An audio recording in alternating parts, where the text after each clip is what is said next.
রাত তখন 2:47। পুরো বাড়িটা নিস্তব্ধ, শুধু একটাই শব্দ, পুরনো ঘড়ির টিক টিক টিক। মেয়েটার নাম অনামিকা ঘুমাতে পারছিল না। শেষ 3 দিন ধরে ফোনে অদ্ভুত নোটিফিকেশন পাচ্ছিল, motion detected in your living room. কিন্তু বাড়িতে তো সে ছাড়া আর কেউই নেই। সেদিন রাতে সাহস করে সে মোবাইলের অ্যাপ খুললো, লাইভ ক্যামেরা অন করলো। কিন্তু স্ক্রিনে প্রথমে সবকিছু ধোঁয়াশা, তারপর ধীরে ধীরে দৃশ্য পরিষ্কার হলো। লিভিং রুমে কেউ দাঁড়িয়ে আছে, একটা লম্বা কালো ছায়া। তার মুখ নেই, চোখ নেই, শুধু অন্ধকার। অনামিকা ভাবলো ক্যামেরা ইরোর হবে হয়তো।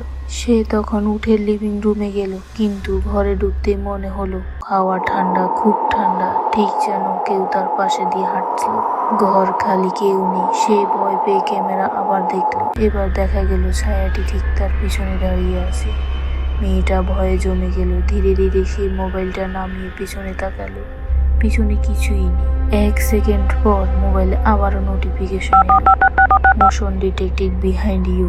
সে চিৎকার করে দরজার দিকে দৌড়াতে গেল, কিন্তু দরজা যেন নিজেরাই ধীরে ধীরে বন্ধ হয়ে গেল, তারপর লক হয়ে গেল। শেষবার যারা তাকে দেখেছিল তারা বলেছিল সেদিন ভোরে লিভিং রুমে সিসিটিভিতে যা রেকর্ড করেছিল তা এখনো কেউ পুরোটা দেখতে সাহস পায়নি। কারণ ভিডিও শেষ ফ্রেমে দেখা যায় অনামিকা নিজেই দাঁড়িয়ে আছে ঘরের কোনায়, কিন্তু তার 2 চোখ পুরো কালো।